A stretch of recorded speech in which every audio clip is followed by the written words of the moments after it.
పవన్ కళ్యాణ్ గ్రామీణాభివృద్ధి శాఖను చేపట్టాక గ్రామాల్లో ఎన్నో మార్పులు వచ్చాయి. ఒకప్పుడు రోడ్లు ఉండేవి కావు, డ్రైనేజీలు ఉండేవి కావు, తాగడానికి చాలా గ్రామాల్లో నీళ్లు ఉండేవి కాదు.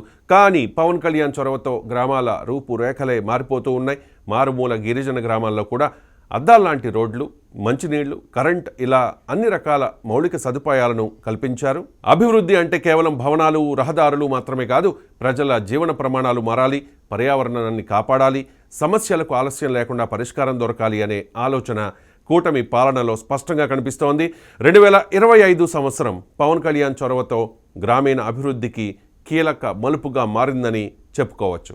బాధ్యతలు స్వీకరించిన వెంటనే ఆయన చూపించిన వేగం నిర్ణయాత్మక గ్రామీణ పరిపాలన చరిత్రలో అరుదైనదిగా నిలిచింది.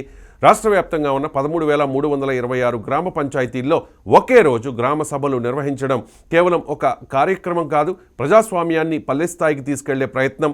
ప్రజలే తమ గ్రామానికి కావాల్సిన అభివృద్ధిని నిర్ణయించుకునే వేదికగా ఈ గ్రామ సభలు మారాయి. ఈ కార్యక్రమం ద్వారా ప్రపంచ రికార్డు సృష్టించడం కంటే ముఖ్యమైన విషయం ప్రజల్లో పాలనపై నమ్మకం పెరగడమే. ఈ గ్రామ సభల్లో ప్రజలు వ్యక్తపరిచిన అవసరాలు, ఆశయాలను కాగితాలకే పరిమితం చేయకుండా పల్లె పండుగ ద్వారా కార్యరూపంలోకి తీసుకురావడం పవన్ కళ్యాణ్ పాలనకు ప్రత్యేక గుర్తింపునిచ్చింది. ఫిబ్రవరి 2025 నాటికి ఈ లక్ష్యాలను పూర్తి చేయడం అంటే పరిపాలనా యంత్రాంగం ఎంత సమర్థంగా పనిచేసిందో తెలియజేస్తుంది.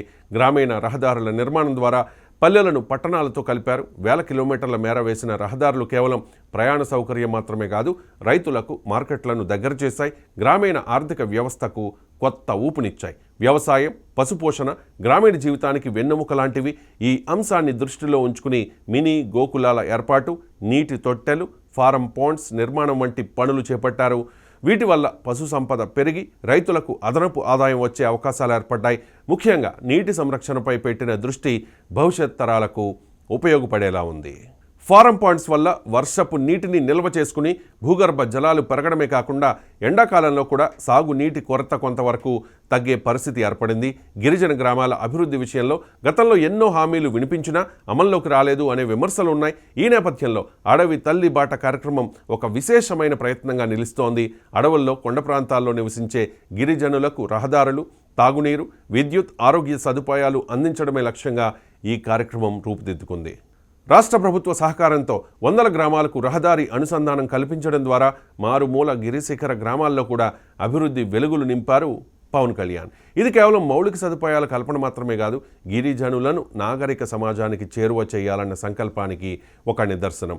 ఈ అభివృద్ధి ప్రయాణాన్ని మరింత వేగవంతం చేయాలనే ఉద్దేశంతో పల్లె పండుగ 2.0ను ప్రారంభించారు పవన్. ఈసారి రెట్టింపు నిధులతో మరింత విస్తృత స్థాయిలో అభివృద్ధి పనులు చేపట్టారు. గ్రామీణ ప్రజలకు తాగునీరు అందించడం ఏ ప్రభుత్వానికైనా పెద్ద సవాలే. ఈ సవాలును ఎదుర్కొనేందుకు అమరజీవి జలధార పథకం కీలకంగా మారింది. గతంలో నిర్లక్ష్యానికి గురైన జల జీవన్ మిషన్కు కొత్త ఊపునిస్తూ 5 జిల్లాల్లో మెగా వాటర్ గ్రిడ్ ప్రాజెక్టులను ముందుకు తీసుకెళ్తూ ఉన్నారు. ఈ ప్రాజెక్టులు పూర్తయితే భవిష్యత్తులో కోట్లాది మంది ప్రజలకు శాశ్వతంగా తాగునీరు సమస్యకు పరిష్కారం లభించనుంది. ఇది గ్రామీణ ఆరోగ్య పరిస్థితులపై సానుకూల ప్రభావం చూపబోతోంది.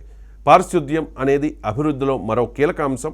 ఈ విషయంలో అవగాహన పెంచేందుకు స్వచ్ఛ రథాలను ప్రవేశపెట్టారు. తక్కువ ఖర్చుతో మురుగు నీటి సమస్యకు పరిష్కారంగా మ్యాజిక్ డ్రైన్లను అమలు చేయడం వినూత్న ఆలోచనగా చెప్పుకోవాలి. ఇవి గ్రామాల్లో ఆరోగ్య సమస్యలు తగ్గించడంలో కీలక పాత్ర పోషిస్తూ ఉన్నాయి. అభివృద్ధితో పాటు పర్యావరణ పరిరక్షణకు కూడా సమాన ప్రాధాన్యం ఇవ్వడం కూటమి పాలనలో ప్రత్యేకత. అడవుల విస్తీర్ణం పెంచడం, అటవీ భూముల ఆక్రమణలపై కఠిన చర్యలు తీసుకోవడం ద్వారా పర్యావరణ సమతుల్యతను కాపాడే ప్రయత్నం చేస్తూ ఉన్నారు. వన్యప్రాణి సంరక్షణకు హనుమాన్ ఫౌండేషన్ రూపకల్పన చేయడం ఒక దీర్ఘకాలిక ఆలోచనకు నిదర్శనం. ముఖ్యంగా ఏనుగుల బెడద నివారణకు కుంకీలు, ఆర్టిఫిషియల్ ఇంటెలిజెన్స్ సాంకేతికతను వినియోగించడం ద్వారా మానవ వన్యప్రాణి సంఘర్షణను తగ్గించే ప్రయత్నాలు జరుగుతూ ఉన్నాయి. ఇది కేవలం గ్రామీణ ప్రజల రక్షణకే కాకుండా వన్యప్రాణుల సంరక్షణకు కూడా దోహదపడుతుంది. పరిపాలనలో ఉద్యోగుల పాత్ర కీలకమనే విషయాన్ని గుర్తించిన పవన్ కళ్యాణ్ ఉద్యోగుల్లో ఉత్సాహం నింపేలా పాలనా సంస్కరణలు అమలు చేశారు. 1000 మందికి పదోన్నతులు కల్పించడం ద్వారా వారిలో మనోధైర్యాన్ని పెంచారు. క్లస్టర్ విధానం రద్దు చేసి పంచాయతీలకు స్వయం ప్రతిపత్తి ఇవ్వడం వల్ల స్థానిక సంస్థలు మరింత శక్తివంతంగా మారాయి.